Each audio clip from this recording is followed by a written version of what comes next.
अस्सलामुअलैकुम। आकाश यासीन आपसे मुखातिब है। नाज़रीन, पहले मुज़ाकिराती मरहले के इख्तिताम के बाद फ़ज़ा में एक नर्म सी तब्दीली महसूस हुई है। जैसे कशीदगी के बादलों के पीछे से मुफाहमत की कोई मध्यम रोशनी झांकने लगी हो। वही फरीक जो कल तक अपने मौक़िफ़ के हसार में कैद थे, आज इम्कानात की खिड़कियां खोलने पर आमादा दिखाई देते हैं। ईरान की जानिब से अफजूदगी के मामले पर मुमकिन लचक की सरगोशियां दरअसल इस बात का एक इशारा है कि सख्त बयानियों के पीछे भी कहीं ना कहीं मुफाहमत की ख्वाहिश जिंदा रहती है। ये लम्हा महज सफारती पेशरफ्त नहीं बल्कि नफ्सियाती तब्दीली का अक्स है, जहां जिद की जगह तदब्बुर आहिस्ता आहिस्ता ले रहा है। इसी बदलती हुई फजा पाकिस्तान एक बार फिर मंजर के मरकज में आ खड़ा हुआ है, मगर इस बार एक खामोश मामार के तौर पर। इस्लामाबाद ने न सिर्फ मुज़ाकिरात के दूसरे मरहले की मेजबानी की पेशकश की है, बल्कि एक ऐसा माहौल भी तरतीब दिया है जहां एतमाद दोबारा सांस ले सकता है। जेडी वेंस के अल्फाज इस किरदार की गवाही देते हैं कि पाकिस्तान ने सिर्फ दरवाजे नहीं खोले बल्कि दिलों के फासले भी कम करने की कोशिश की है। यह सफारतकारी महज रस्मी बयानात नहीं बल्कि एक सोचा समझा तसलसल है, जिसमें हर कदम अगले इम्कान की बुनियाद रख रहा है। खित्ते में अगरचे अभी भी बेयकीनी के साए मौजूद हैं। लिबनान की गूंज, जाबना हुर्मुज़ की कशीदगी, आलमी ताकतों के मोहताज चालें, मगर इन सब के बीच एक नई कहानी लिखी जा रही है। ये कहानी बारूद की नहीं बल्कि मुकालमे की है। ये ताकत के इजहार की नहीं बल्कि बर्दाश्त के इम्तिहान की है। नाज़रीन, अगर ये सिलसिला यूं ही आगे बढ़ता रहा तो बईद नहीं, आने वाले दिनों में यही लम्हे एक बड़े मुआहदे की तमहीद बन जाएंगे और पाकिस्तान इस दास्तां का वो किरदार ठहरेगा जिसने खामोशी से तारीख का रुख मोड़ दिया है। ईरान यूरेनियम अफजूदगी पर कितना पीछे हट सकता है और अब की बार मुज़ाकिरात में क्या शराइत सामने होंगी? मुज़ाकिरात की राह में एक बार फिर पाकिस्तान का किरदार क्या होगा? इन सवालात का जानना बहुत ही ज्यादा अहम है। हमारे स्टूडियोज में हमारे एक्सपर्ट्स भी हमारे साथ मौजूद हैं, जिनमें सगीर चौधरी साहब और अस्कर चौधरी साहब हमारा साथ देंगे। साथ हमें ज्वाइन करेंगी सायरा बानो और किरण खान। बहुत शुक्रिया आप सभी का हमें वक्त देने के लिए। सगीर चौधरी साहब, इस वक्त प्रोग्राम का आगाज सर मैं आपसे करना चाह रही हूँ। सर, पहले मुज़ाकिरात जो हैं उस पर भी दुनिया जो है अभी तक बात कर रही है। पहला दौर जो पाकिस्तान में होता है, इस्लामाबाद में होता है, तो इस्लामाबाद की गूंज जो है पूरी दुनिया में इस वक्त हमें सुनाई दे रही है। सगीर चौधरी साहब, इसमें एक और बयान जो है वो सामने, जैसे जेडी वेंस जो है उन्होंने जो आखिरी जुमले बोले थे उसमें भी यही चीज़ सामने आई थी कि जो मुज़ाकिरात के दरवाजे हैं वो भी बंद नहीं हुए हैं। सो ये वाली चीज़ें भी हमारे सामने दोबारा आएंगी और स्टिल वो वाली बातें दोबारा से शुरू हो गई हैं। साजिद तारण है बानी अमेरिकन मुस्लिम फॉर ट्रंप के, और वो एक खबर जो है वो दे रहे हैं। कितनी सदाकत हो सकती है उस खबर में? सर, आपसे जानना चाहूंगी कि ट्रंप जो है वो इस मरतबा पाकिस्तान का दौरा कर सकते हैं और मुज़ाकिरात जो है एक मरतबा फिर शुरू हो सकते हैं, वो भी पाकिस्तान में। क्या कहेंगे? शुक्रिया काशा। देखें, जो साजिद तारिड़ हैं उन्होंने तो ख़बर ये बाद में दी है और कुछ टीवी चैनल्स पे, पाकिस्तानी टीवी चैनल्स पे उन्होंने इस खबर पे तजज़िया दिया है, लेकिन इससे पहले अमरीकी मीडिया जो है इसको रिपोर्ट कर चुका था और ये ख़बर काफ़ी हद तक जो है वो दुरुस्त नज़र आती है इस हवाले से कि चूँकि जो मुज़ाकरात का पहला दौर था वो बड़ा क्रूशल था। असल में जब आपने एक बंद गली में से निकलना हो और आप आमने सामने बैठना हो तो पहला मरहला जो है वो बहुत मुश्किल होता है।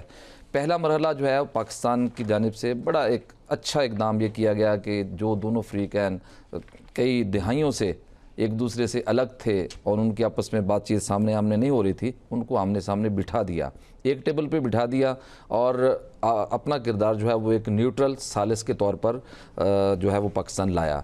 तो ये तो पाकिस्तान की एक अचीवमेंट हो गई, दुनिया ने देख लिया, अभी तक दुनिया मुतरफ है, हर मुल्क जो है उसकी तारीफ़ कर रहा है। अब बात रही कि डोनाल्ड ट्रंप जो है दूसरे मुज़ाकरात के दौर में कितने जो हैं वो इस पर पूरा उतरते हैं, तो वो मीडिया भी रिपोर्ट कर रहा है और डोनाल्ड ट्रंप की ये ज़रूरत भी है। उसकी दो तीन वजूहात हैं।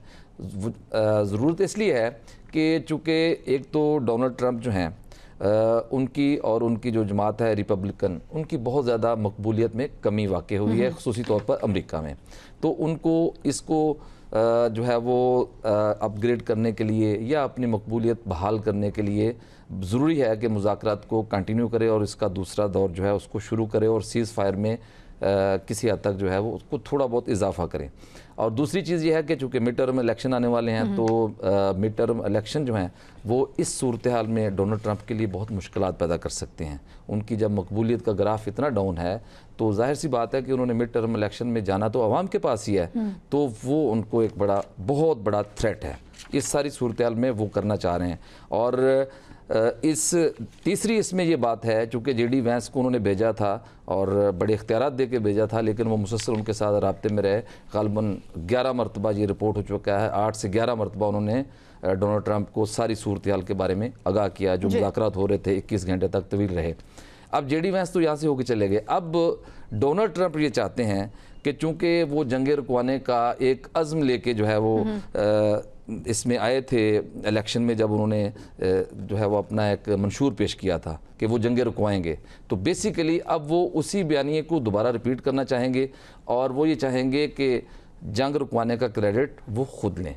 तो वो इस हवाले से ख़ुद जो है वो मुज़ाकरात के लिए आ सकते हैं। ये बड़े कवी इम्कानात हैं। साजिद तारड़ की गुफ्तगू मैंने भी सुनी है, तो साजिद तारड़ ने भी इम्कान ज़ाहिर किया है, चूँकि वो किसी हद तक डोनाल्ड ट्रंप के साथ रहे हैं, इलेक्शंस में उनके साथ जो है वो कंपेन का हिस्सा रहे हैं, तो उनको थोड़ा बहुत समझते हैं। एक बात तो ये है। अच्छा, दूसरी बात ये है कि ईरान पाकिस्तान पे पहले से ज़्यादा एतमाद करता है। पहले भी एतमाद करता था, लेकिन अब ईरान का एतमाद और ज़्यादा मजबूत हो चुका है। तो जो वेन्यू होगा वो पाकिस्तान ईरान जो है वो ईरान को पाकिस्तान का ही वेन्यू सूट करता है हर लिहाज से, सिक्योरिटी के एतबार से। चूँकि ये तारीख रही है कि जब भी मुज़ाकरात हुए हैं तो ईरान जो है ईरान पर अटैक होते रहे हैं और उनकी जो लीडरशिप मुज़ाकरात के लिए जाती रही है उनको इजराइल की जानिब से मार दिया जाता है। इसलिए पाकिस्तान एक ऐसा सिक्योर कंट्री है अल्हम्दुलिल्लाह कि पाकिस्तान उनको वहाँ से स्क्वाड करके इधर से ला भी सकता है, उनको पूरी सिक्योरिटी भी दे सकता है। और ये साबित कर दिया, अमेरिका को भी साबित करके दिखा दिया और ईरान को भी साबित करके पाकिस्तान ने दिखा दिया कि पाकिस्तान का दिफा जो है अल्हम्दुलिल्लाह बड़ा मजबूत है। तो ईरान जो है वो भी पाकिस्तान के वेन्यू के लिए तैयार है। तो मैं ये अब देख रहा हूँ कि बहुत जल्द हो सकता है 1 से 2 हफ्ते इसमें लग सकते हैं कि डोनाल्ड ट्रंप जो हैं वो कोई ऐसा ऐलान करें कि जिससे फौरी तौर पर मुज़ाकरात का दरवाज़ा जो है खुला हुआ है, वो उसमें मज़ीद बेहतरी आए और जो मुज़ाकरात हैं वो हतमी मरहले में ना सिर्फ दाखिल हों, बल्कि जो जेडी वैंस कह के गए थे कि गुफ्तगू तो बहुत अच्छी हुई है, गुड न्यूज़ दी थी उन्होंने, लेकिन उन्होंने कहा कि मैं बगैर मुआहदे के जा रहा हूँ। तो अब हो सकता है कि मुज़ाकरात हों, पाकिस्तान उसका मेज़बान दोबारा से बने और फिर पाकिस्तान जो है वो यहाँ से एक मुआहदा करवा के इन लोगों का जाए। और आखिर में ये बात करना चाहूँगा कि डोनाल्ड ट्रंप जो है वो बुरी तरह से फंस भी चुके हैं। उन्होंने जो पॉप लियो के बारे में एक बहुत ही सख्त किस्म का मुतनाज़ बयान दिया है, तो ईरानी सदर ने देखें उसकी मजम्मत की है, पूरी दुनिया ने की है। और आपको पता है कि जो कैथोलिक क्रिश्चियन हैं अकीदा रखने वाले, उनकी तादाद पूरी दुनिया में कितनी है? 1.42 बिलियन, यानी 1 अरब 42 करोड़ से ज़ायद जो हैं वो इस अकीदा का से ताल्लुक़ रखने वाले ईसाई हैं। तो मुझे बताएं कि उनके अकीदे को ठेस नहीं पहुंची होगी, वो दुनिया इनके सामने मुखालफत नहीं करेगी इसकी। ये इसको एक बहुत बड़ा तनकीद का सामना है और डोनाल्ड ट्रंप को इससे भी बचाना है अपने आप को। तो अब वो सर अगर उनको इतना बचना ही है सबसे, तो इस तरह के काम क्यों करते हैं? कभी वो तो कौन से मुल्क से उलझ रहे हैं, कभी किससे उलझ रहे हैं। दूसरी बात, आपने मिड टर्म इलेक्शन की है, 35% मकबूलियत उनकी इस वक्त अमेरिका में रह गई है। दूसरा, अमेरिका में जो एहतजाजी मुजाहरे हैं वो भी हम इस वक्त देख रहे हैं कि शिद्दत इख्तियार कर चुके हैं। असगर चौधरी साहब, इस वक्त हम देख रहे हैं कि 47 साल बाद पाकिस्तान ने वो कर दिखाया, मतलब 2 ऐसे ममालिक जो कि हालत जंग में थे उनको एक जगह पे बिठाना, एक मेज़ पे बिठाना, मुज़ाकरात की बात करना, वो पाकिस्तान ने कर दिखाया है। फिर भी तनकीद का सामना जो है वो पाकिस्तान को इस वक्त है, अंदर से भी बाहर से भी। लेकिन उसके साथ साथ हम ये देख रहे हैं कि इससे पहले भी जिस तरीके से जेडी वैंस यहाँ पे आते हैं, स्टीव विटकोफ आते हैं, जारेड कुशनर आते हैं, सो उस पर भी तनकीद का निशाना बनाया जाता है कि ये वाली शख्सियात आई हैं और वो भी मतलब उनको ये कैसे आ गए पाकिस्तान, ये कैसे आ गए, मतलब इस तरह नहीं होना चाहिए था। बड़ी बड़ी शख्सियात जो है पाकिस्तान आ गई हैं, जो ईरानी डेलीगेशन है वो भी आ चुका है और अमेरिकी डेलीगेशन है वो भी आ चुका है। अब अगर ट्रंप जो हैं खुद आ जाते हैं और ये जंग जो है वो पाकिस्तान के तवस्सुत से ख़त्म हो जाती है, तो फिर तो पाकिस्तान की बल्ले बल्ले होने वाली है, बाहर भी और अंदर भी। क्या कहेंगे? जी बहुत शुक्रिया आकाशा, बल्ले बल्ले हो चुकी है, होने वाली नहीं है। ट्रंप आ जाते हैं ना, नहीं तो ट्रंप देखें, जो चूंकि हमने फील्ड से ग्राउंड जीरो से सारी चीज़ों को कवर किया है जी, और आपने जो बात की ना कि उसके बावजूद तनकीद, तो मैं सिर्फ वो परवीन शाकर का एक शेर था ना कि तुम मत लगा के माँ पे दुश्मन से जो दाद समेटे, ऐसे सोहन फरोश को मर जाना चाहिए। यानी कि एक ही सुपर ताकत है ना इस वक्त, तोती तो पूरी दुनिया में सिर्फ अमेरिका के ही अभी बोल रहा है ना, बिल्कुल रशिया तो अब नहीं है, उसके मुकाबले की तो नहीं रही है ना। तो अगर अमेरिका को पाकिस्तान इस्लामाबाद तक ला सकता है, और जैसे आपने कहा 47, ये 1979 में आखिरी मरतबा इनके आमने सामने बैठ के बातचीत हुई थी। और उसके बाद फिर वो 2026 था जब ये शर्फ इस्लामाबाद को मिला। देखें आकाशा, जो मैं अगर आपको आंखों देखा हाल बताऊं ना, कि जो मैंने देखा है वहाँ यहाँ पर इस्लामाबाद के अंदर इंटरनेशनल मीडिया को हमें क्या कहा जाता था, ये दहशतगर्दी का शिकार मुल्क है, ये तबाह हाल मुल्क है, यहाँ पर बुनियाद परस्तों के डेरे हैं, 70 किलोमीटर दूर इस्लामाबाद से सिर्फ रह गए तालिबान। और जब इंटरनेशनल मीडिया आया तो वो सारा कुछ वो देख के तो वो तो इतना हैरान था यार कि पाकिस्तान ऐसा है, पाकिस्तान इतना पुरअमन है, बिल्कुल दुनिया को दिखाया गया पाकिस्तान तबाह हाल है। वो एक मैं देख रहा था CNN की एक फीमेल रिपोर्टर्स थी, तो वो एक पेट्रोल पंप के ऊपर जो खड़ी गाड़ियां थी वो दिखा रही थी कि यहाँ पर जो बिल्कुल लेटेस्ट मॉडल है वो भी गाड़ियां यहाँ पर खड़ी हैं। और हमें कहा जाता है कि पाकिस्तान की तो बुरी हालत है, तबाह हाल पाकिस्तान है। ये तो इमेज था पाकिस्तान का जो दुनिया के सामने इस्लामाबाद से गया है।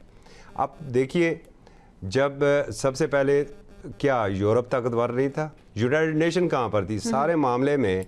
यूनाइटेड नेशन का रोल देखें, OIC का रोल भी आप देख लें, यहाँ पर GCC ममालिक हैं उनको आप देख रहे हैं, पता नहीं और कितने जो ब्लॉक्स बने हुए हैं, कोई भी नहीं उठा इस मामले में।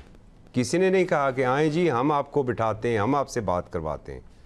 चले जैसा भी है, हम लूले लंगड़े ही सही, तबाह हाल हमारी मैशियत ही सही, कर्ज़ों के बोझ तले हम दबे ही सही, लेकिन फिर भी हमने उन्हें ऑफ़र की और उन्होंने हमारी ऑफ़र को कबूल किया और हमारे ऊपर एतमाद किया। बिलीव करें आकाशा कि ये जो 4-5 दिन थे ना, हम खुद भी बहुत डरे हुए थे, क्योंकि दुश्मन हमारे बहुत हैं। कोई हमारे एक बॉर्डर के उस पार बैठा हुआ है, उसके अंदर प्रॉक्सीज हमारे मुल्क के अंदर मौजूद है, कोई दूसरे बॉर्डर के अंदर बैठा हुआ है। तो कोई ऐसा वाक़या ना हो जाए कि पूरा इंटरनेशनल मीडिया यहाँ पर इस्लामाबाद के अंदर मौजूद है और पता चले जी कि कोई ना कोई नाखुशगवार वाक़या हो गया। इसके ऊपर सबसे पहले तो हम खराज तहसीन पेश करते हैं अपनी सिक्योरिटी फोर्सेस को, अपने कानून नाफिज करने वाले इदारों को, कि उन्होंने इन कामयाब मुज़ाकरात का इनेकाद करवाया। अब दूसरी बात यह है, देखें इनके यहाँ जो इख्तलाफात थे कोई मामूली नहीं थे, नफ़रत थी, दोनों में नफ़रत थी। अमेरिकन ईरानियन से नफ़रत करते थे, ईरानियन अमेरिकन से नफ़रत करते थे। और हमने तो जब से होश संभाला है मर्ग बर अमेरिका के, हमने नारे सुने अपनी सड़कों के ऊपर। एक जगह के ऊपर बैठ के आमने सामने बैठे, बातचीत हुई, और फिर आपने ईरानी वज़ीर ख़ारजा की वो स्टेटमेंट ज़रूर सुनी होगी कि हम हतमी माहदे से सिर्फ चंद इंच की दूरी के ऊपर थे। तो दरमियान में वही बात आ गई कि नहीं जी अब डू मोर और हमेशा चूँकि डू मोर की उन्हें वैसे भी बहुत ज़्यादा आदत है, तो वो डू मोर के चक्कर में जो है ना वो मोर भी हाथ से गया, तो बात नहीं हो सकी। लेकिन बड़ी इम्पॉर्टेंट आखिरी जो टाग थी जो अमेरिकन वाइस प्रेसिडेंट की, वो बड़ी इम्पॉर्टेंट थी। उन्होंने ये नहीं कहा कि बस बातचीत ख़त्म, मुज़ाकरात के दरवाजे बंद, ये उन्होंने बिल्कुल नहीं कहा। उन्होंने एक खिड़की खुली रखी उसमें। और अब जो रिपोर्ट्स आ रही हैं ये बड़ी पॉजिटिव रिपोर्ट्स हैं। लेकिन मैं एक बात से इत्तेफाक नहीं करता कि प्रेसिडेंट ट्रंप पाकिस्तान आएंगे। अगर प्रेसिडेंट ट्रंप पाकिस्तान आते हैं तो जो शख्सियत हमने आज तक मुशाहिदा किया है उनकी शख्सियत का, वो मुज़ाकरात कभी कामयाब नहीं हो सकते। क्योंकि एक लम्हा होता है वो कोई और बात कर रहे होते हैं, और दूसरे ही लम्हे अब बिल्कुल उसके उल्ट वो उनके मुंह से बात नहीं कर रही होती है, या उनके जो सोशल मीडिया वो बयानियाँ बना रहा होता है। यहाँ पर DJ वेंस बड़ी नफीस शख्सियत के मालिक हैं, आने वाले वो अमेरिकन प्रेसिडेंट है, आप ये भी याद रखिए, चाहे इसमें आते हैं या आगे आते हैं, लेकिन आप वो अमेरिकन प्रेसिडेंट की दौड़ में हैं। अच्छे अंदाज में उन्होंने इन सारी चीज़ों को लेके चले हैं। दोनों के दरमियान एक वक्त ऐसा भी आया था, अब चूँकि ये रिपोर्ट हो चुका है, हमें भी बताने में कोई कबात नहीं है। मैं एक चीज़ और बता दूं कि बास हमें हमारे अपने ही दोस्त कह देते जी कि पाकिस्तानी मीडिया ने क्यों नहीं रिपोर्ट कर रहा है। भाई सर यही क्वेश्चन था मेरा कि पाकिस्तानी मीडिया जो है जो रिपोर्ट कर सकता था वो उसने नहीं किया है, क्यों नहीं किया, कहाँ पे कोताही हुई, क्या कुछ मना किया गया था, क्या ऐसा था जो आप अवाम के साथ शेयर नहीं करना चाह रहे थे? मैं ये ज़रूर आपसे शेयर करूँगा। देखें, ये होती है एहसास ज़िम्मेदारी। मुज़ाकरात इस्लामाबाद में हो रहे हैं, अगर पाकिस्तानी मीडिया ये कहता ना कि वो चाय का कप उठा के उधर चले गए, वो जी डेड लॉक आ गया जी, फटे चलना शुरू हो जाते और बैरूनी जितना भी मीडिया है वो हमें कोड करके करता, वो खबर देता कि नहीं जी ये पाकिस्तानी मीडिया ये रिपोर्ट कर रहा है इसलिए ये 100% ऑथेंटिक खबर है। हमारे पास ये थी तो सर कि जो पहला दौर हुआ, नहीं देखे ना हमारे पास तो थी, जब कुछ करने को ही नहीं था तो क्या किया पाकिस्तानी मीडिया? हमने तो पाकिस्तान का फेस दिखाया दुनिया को। क्या है जी, देखें ये बैठे हुए हैं, ये बैठे हुए हैं, ये उतर रहे हैं, ये आ रहे हैं, ये जा रहे हैं, आप बैठ चुके हैं, अब गुफ्तगू का सिलसिला हो चुका है। इंशाल्लाह इस्लामाबाद से अब बहुत अच्छी और पॉजिटिव खबर आएगी, दुनिया को बहुत बड़ी खुशखबरी मिलेगी। हम तो पूरी दुनिया को जिम्मेदारी के साथ ये बता रहे थे। सर आपने जिम्मेदारी के साथ बता दिया। किरण आपकी तरफ आना चाहूंगी। जिस तरीके से असगर चौधरी साहब ने भी इस वक्त बात किया, पाकिस्तानी सहाफ़ी वो चीजें रिपोर्ट नहीं कर सके जो उन्हें करनी चाहिए थी, फैसिलिटेशन सेंटर तक ही महदूद रहे हैं। क्या समझती हैं कि इल्जाम है या वाकई कुछ ऐसा हुआ है? देखिए काशा, जो जहाँ पे अभी आपने असगर साहब ने भी बात की है, देखिए ऐसा नहीं होता।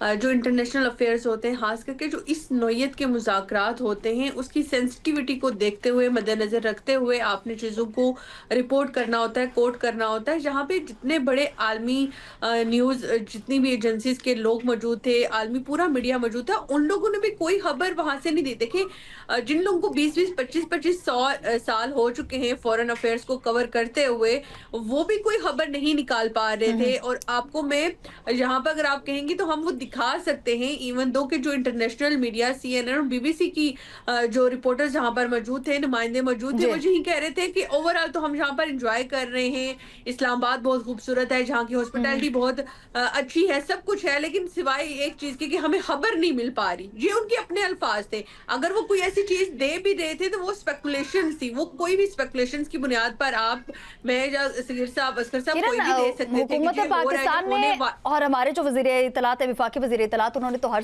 तरीके से फैसिलिटेट कर दिया था आप लोगों को। सो एक सहाफ़ी जो है, एक जर्नलिस्ट जो है, उसका काम तो है खबर निकालना। सो खबरें निकालना आप लोगों का काम था, इस पे आप लोगों को तनकीद का सामना है इस वक्त।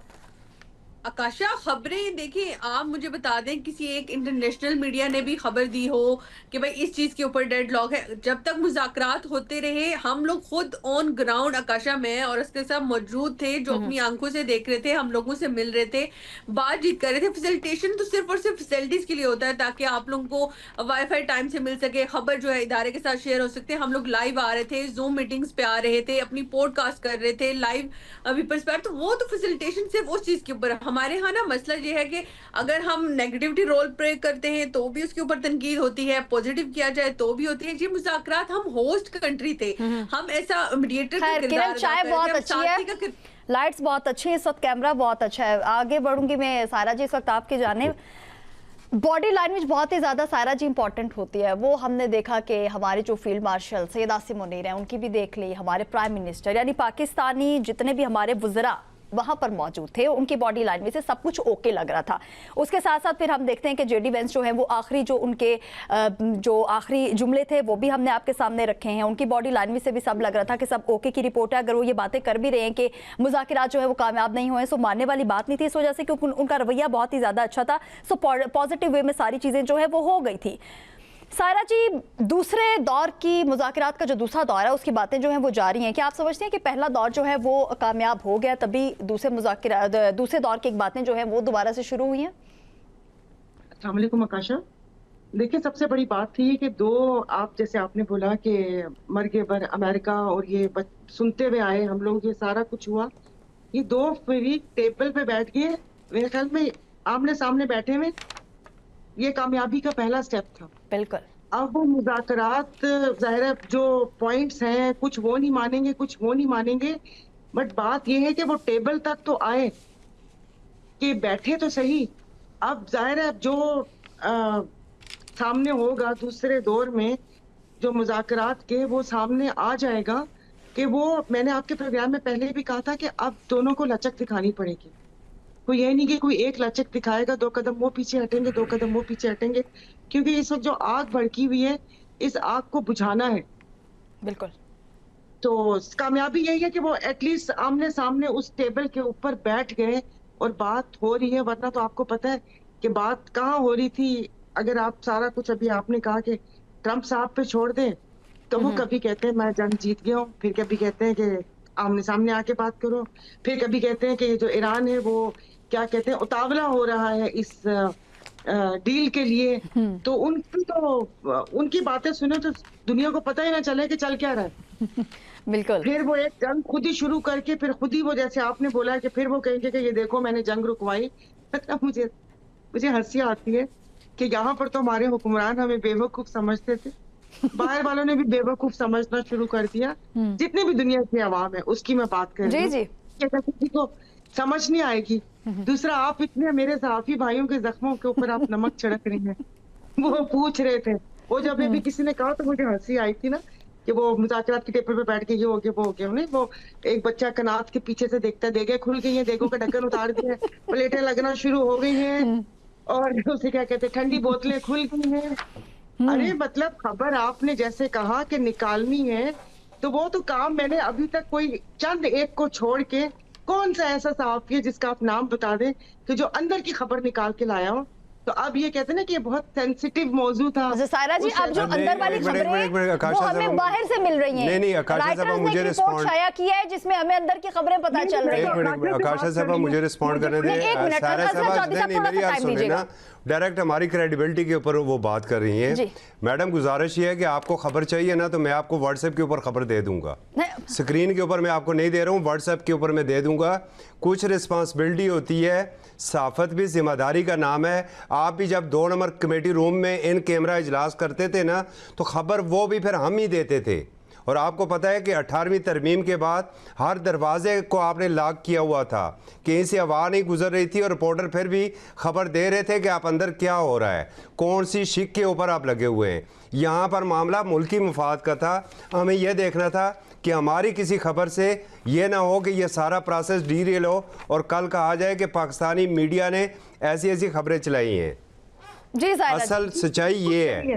तो फिर ये मीडिया, वो तो आपकी सारी बात सही है कि कौन सी खबर, जाहिर है मीडिया को ही पता है कौन सी खबर निकालनी है और कौन सी खबर नहीं निकालनी। और फिर ये खाने पीने और देगों की खबरें भी नहीं निकालनी थी।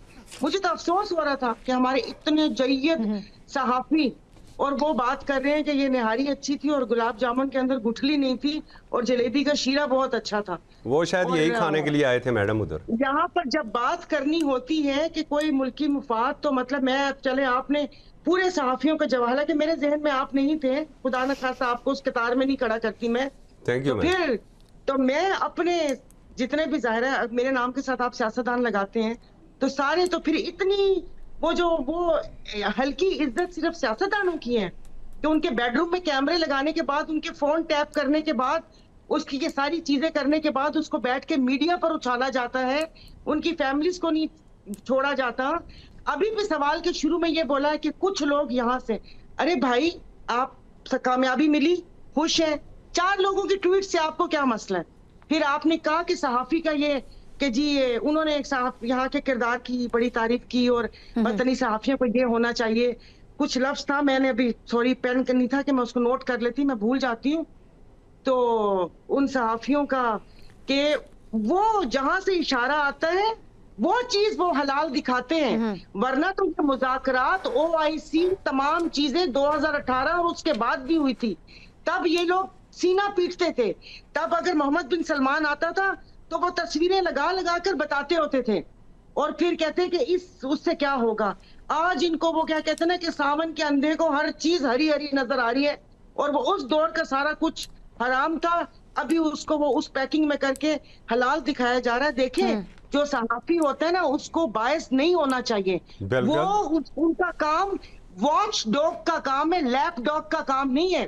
कि कोई भी हुकूमत आए किसी भी दौर में, कि वो भले नवाज शरीफ की, पीपल्स पार्टी की, इमरान खान की, या ये मिक्स चाट मसाला हो, इस कोई भी हुकूमत आए उनका काम है कि उनके ऊपर नजर रखना, गोद में जाकर बैठ के तारीफें करना नहीं कि वो उसे क्या कहते हैं, क्योंकि गुड़ खा रहे हैं और कोई उसे क्या कहते हैं कचरा खा रहे हैं, कोई क्या खा रहे हैं, और फिर आपको और हमें और अवाम को इस किस्म की खबरें देना और चक्के ले लेके वो खबरें देना। तो जो सहाफत है वो सहाफत का काम वो करना चाहिए, मगर मसला ये है कि जब बेकरी वाले और हाउसिंग स्कीम वाले सब आएंगे तो फिर क्या होगा? मैडम बात यह है, देखिए आकाशा सिर्फ 10 सेकंड मैडम, आप भी अच्छी तरीके से जानती हैं जिन रिपोर्टर्स के साथ आपका पाला रहा है पार्लियामेंट के अंदर, ये आमल साफ़ी हैं, ये ना तो व्हाट्सएप ग्रुपों वाले साफ़ी हैं, और जिनका जिक्र आप कर रही हैं ना मैडम, हम उन्हें खुद पैरा ट्रूपर समझते हैं, हम उन्हें साफ़ी नहीं समझते हैं।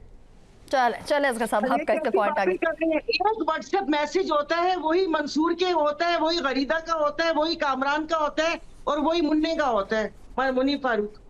एक उसमें से कॉमा की भी गलती नहीं करते, और एक मैसेज सारे चला रहे होते हैं। ये तो व्हाट्सएप सहाफी, आप इनको तहकीकाती सहाफी कहते हैं। ये रिपोर्टर्स कब रहे हैं मैम?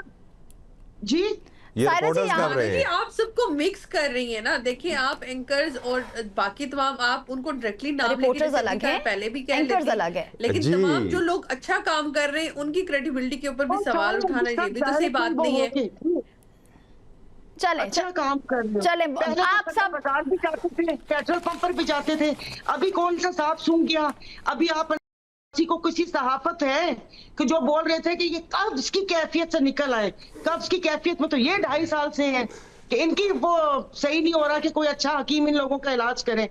ऐसे नहीं होता किरण बच्चा, मुझे आपका पता है, मैंने तुम्हें वहां पर देखा, तुम्हारी मेहनत की गवाह हूं मैं। तो मैं आपको नहीं कह रही या वो उस तरह, वो चंद लोग हैं, वो आपको भी पता है और हमें भी पता है, तो वो बिल्कुल बात बात है। है। किरण और असगर साहब, आप बिल्कुल परेशान हो, ये तमाम तर बातें जो हैं आप दोनों को नहीं कही जा रही। बहुत शुक्रिया सायरा जी। और अब एक इसमें ऐसा है कि बहुत ही ज़्यादा परेशान हो गया था जब यूएई ने अपने वो जो कर्जा हमें दिया था 1996 में, वो दोबारा मांग लिया। सो हमारे ब्रादर इस्लामी मुल्क जो है सऊदी अरब, उसने भाई कहा है कि पाकिस्तान बिल्कुल भी परेशान ना हो, हम आपके साथ हैं, और $3 अरब जो है डिपॉजिट कराने का एक ऐलान जो है वो भी हमारे सामने है। इस पर बात होगी। यहाँ पर वक्त है एक शॉर्ट ब्रेक का, स्टे विद अस।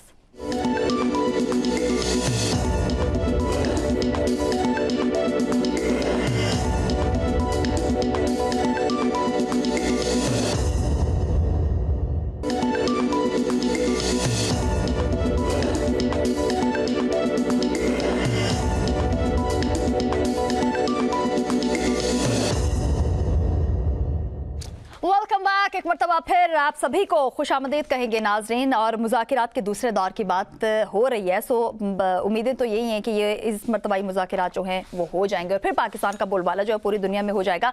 लेकिन ब्रेक पे जाने से पहले जिस तरीके से बात की थी कि यूएई ने जो हमसे अपना जो कर्जा हमें दिया था वो दोबारा मांग लिया था, सो हम थोड़े से परेशान नज़र आ रहे थे, लेकिन हमारे वेल विशर जो है वो बहुत ज़्यादा है। सो इस वजह से हमने देखा कि सऊदी वली अहद की जानिब से $3 अरब डिपॉजिट कराने का एक ऐलान जो है वो सामने आया है।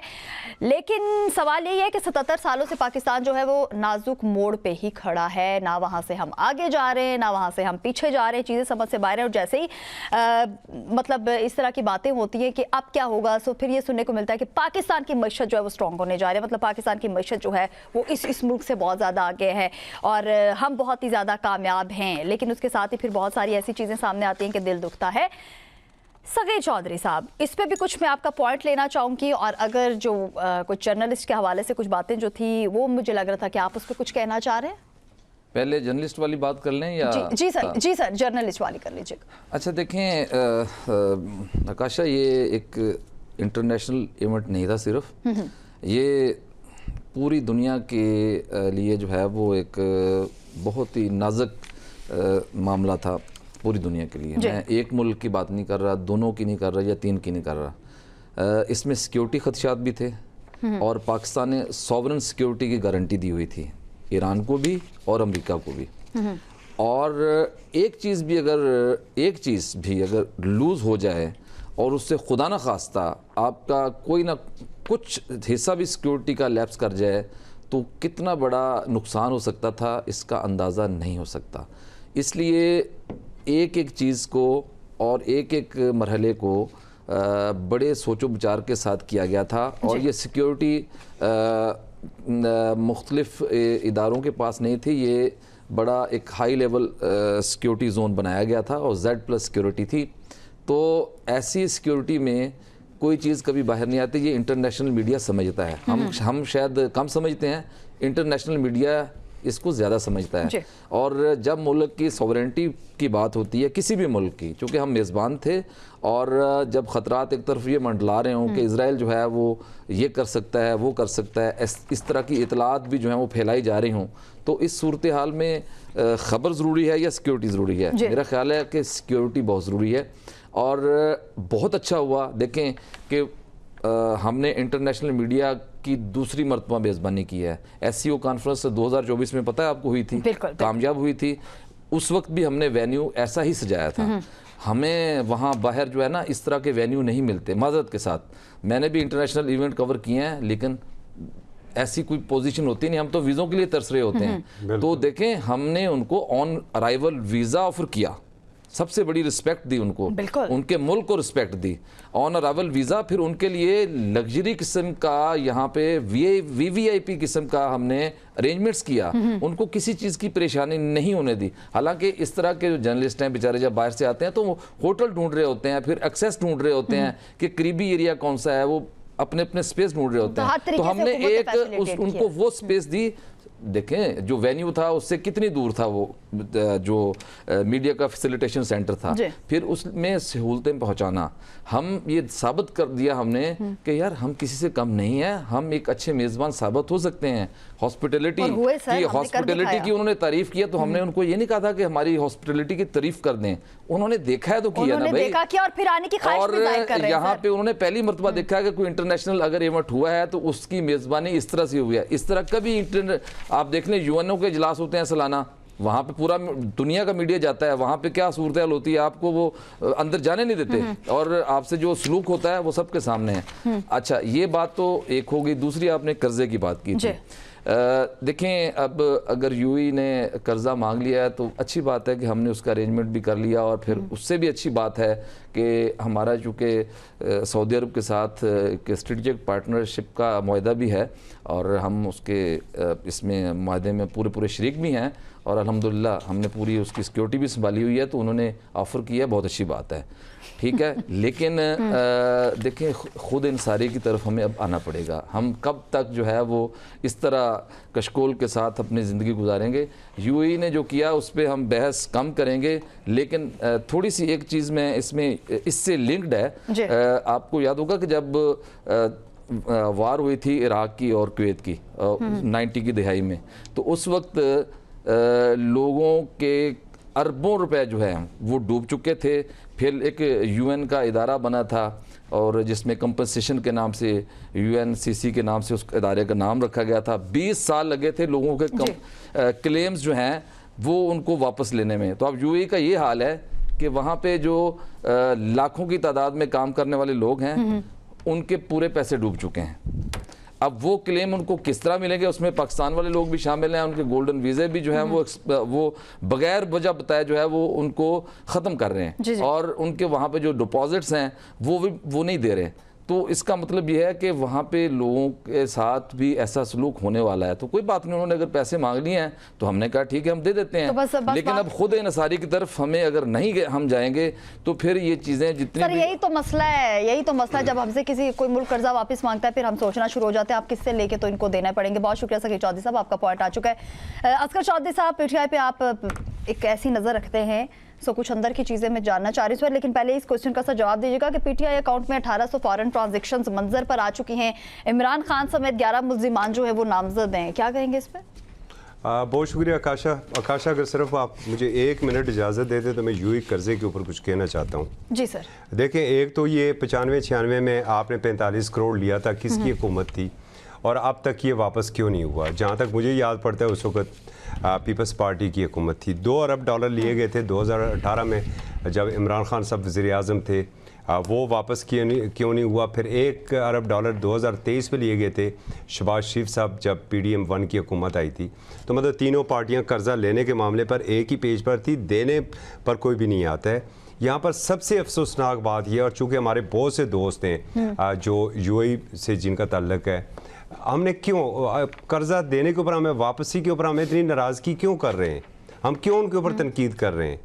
क्या जो UAE ने ज़िलज़िले में हमारी जो मदद की, और मैंने चूँकि एरिया को कवर कर रहा था, मुख्तलिफ़ इलाकों में मैंने उनके प्रोजेक्ट देखे, सैलाब जब आया तो उस वक्त क्या मदद थी, क्या ये जो कुछ उन्होंने हमारे ऊपर अगर एहसान ही किया था तो फिर उसका जवाब इस तरह दिया जाता है, ये हमें जरूर सोचना होगा। मतलब तनकीद का निशाना नहीं बनाना चाहिए, उनको इज्जत और इत्तराम के साथ करें। प्लीज। अब मैं दूसरे क्वेश्चन की तरफ आता हूँ। देखें, आपने 1800 ट्रांजैक्शन निकाल ली, फिर अभी वो हमारी बहन है सायरा साहबा, वो मेरी बात से ज़रूर इत्तेफाक करेंगी, आप 1800 क्या आप 18,000 भी निकाल सकती हैं। जी जी भाई अभी तक सजा क्यों नहीं दी है आपने? अगर आपने एक अरसे से वो फॉरेन फंडिंग वाला केस लेके आप फिर रहे हैं, क्यों आप लटकाए रहे हैं उस सारे केसेस को? आप सिर्फ एक काम करना चाहते हैं, पीटीआई को दीवार के साथ लगाना चाहते हैं।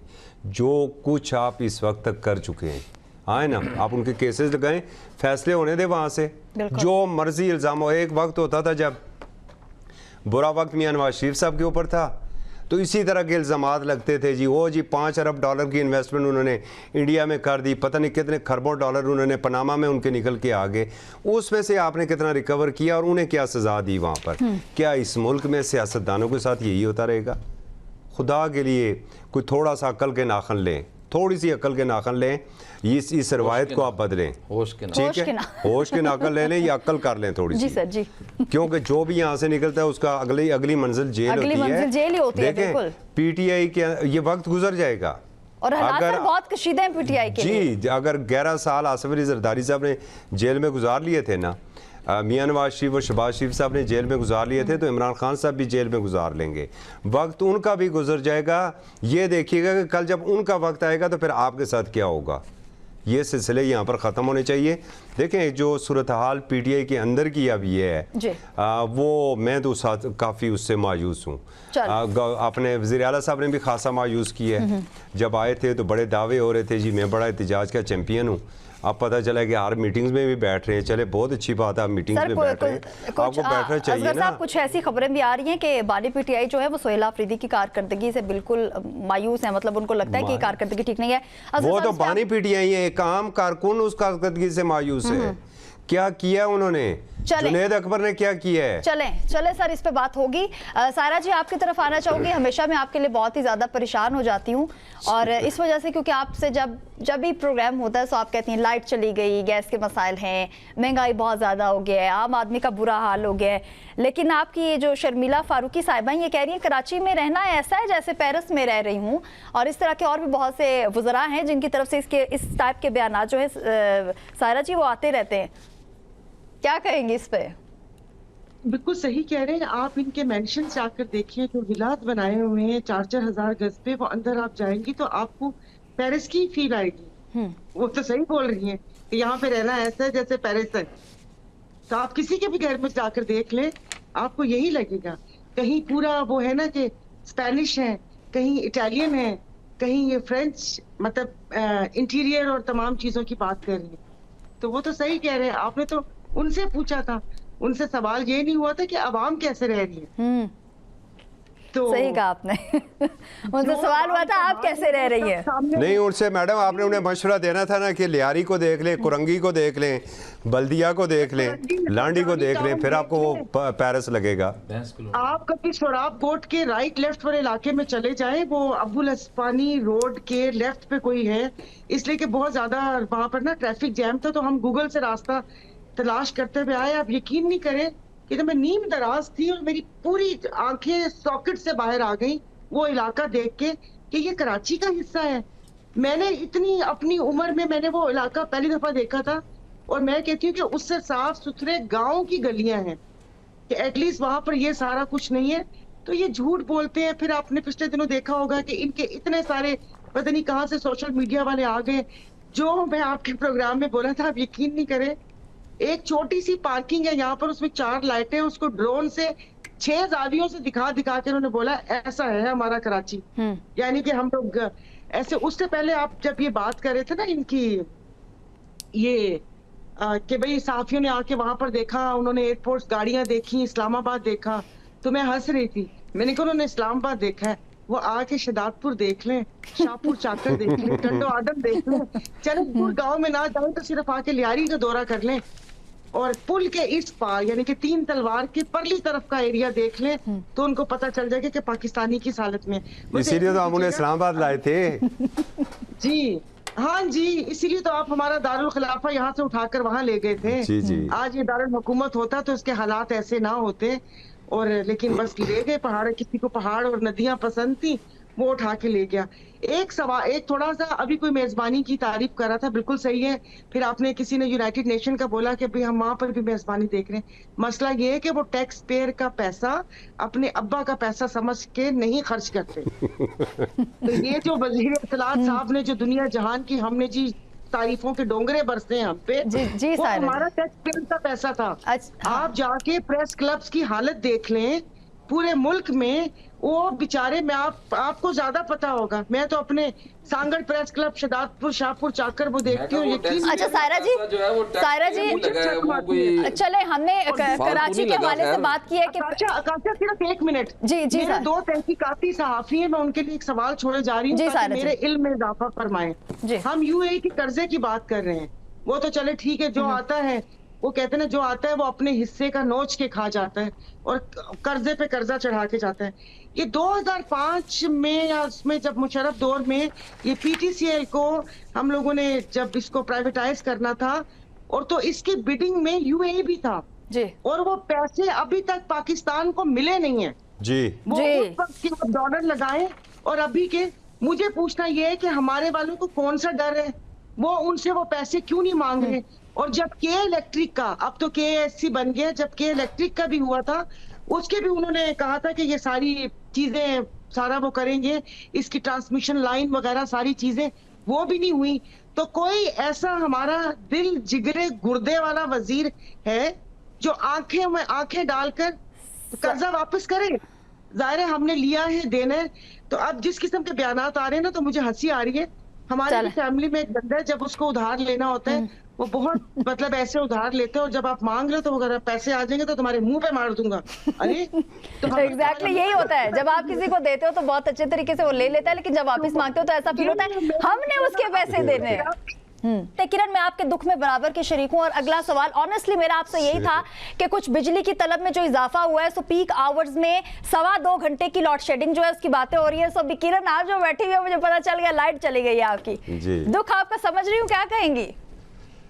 देखिए आकाशा, बहुत शुक्रिया कि आप हमारे दुख को समझिए। मैं तो सोच रही थी कि एकदम से शायद आ भी जाएगी, हालांकि यूपीएस ऑन था, लेकिन इसके बावजूद एकदम से लाइट चली गई है और अंधेरा छा गया, और देखने वाले भी समझ गए होंगे कि डेफिनेटली। तो ये जो बिजली के मामला थे, इसके साथ साथ आकाशा अभी गर्मी आ चुकी है, बिजली के साथ साथ गैस की लोड शेडिंग भी हो रही है जहाँ पे, और ऐसे से और एक ही टाइम पे आप देखते हैं कि पूरी मतलब इस्लामाबाद से लेकर रावलपिंडी की जितने शहर हैं, देहाती इलाके हैं, वहां पर सेम टाइम पे लाइट जा रही है, और उसकी रीजन आपको समझ नहीं आ रही कि क्या वजह है, क्या वजूहात हैं जिसकी वजह से आपकी लाइट जा रही है। अभी तो उस तरह से बिजली की डिमांड भी नहीं है, अभी तो गर्मियां सही से स्टार्ट भी नहीं हुई, अभी तो सर्दियां खत्म होने पे हैं और गर्मी जो है स्टार्ट होने वाली है। और अभी से ये हालात हैं, तो आप सोचें जून, जुलाई और अगस्त में क्या होगा, किस तरह से आवाम जो है इन चीजों का सामना करेगी, लोड शेडिंग का। और जो बहुत सारी चीजें हैं, हुकूमत बाकी चीजों पर तो ध्यान दे रही है, लेकिन इन चीजों पर किसने ध्यान देना है?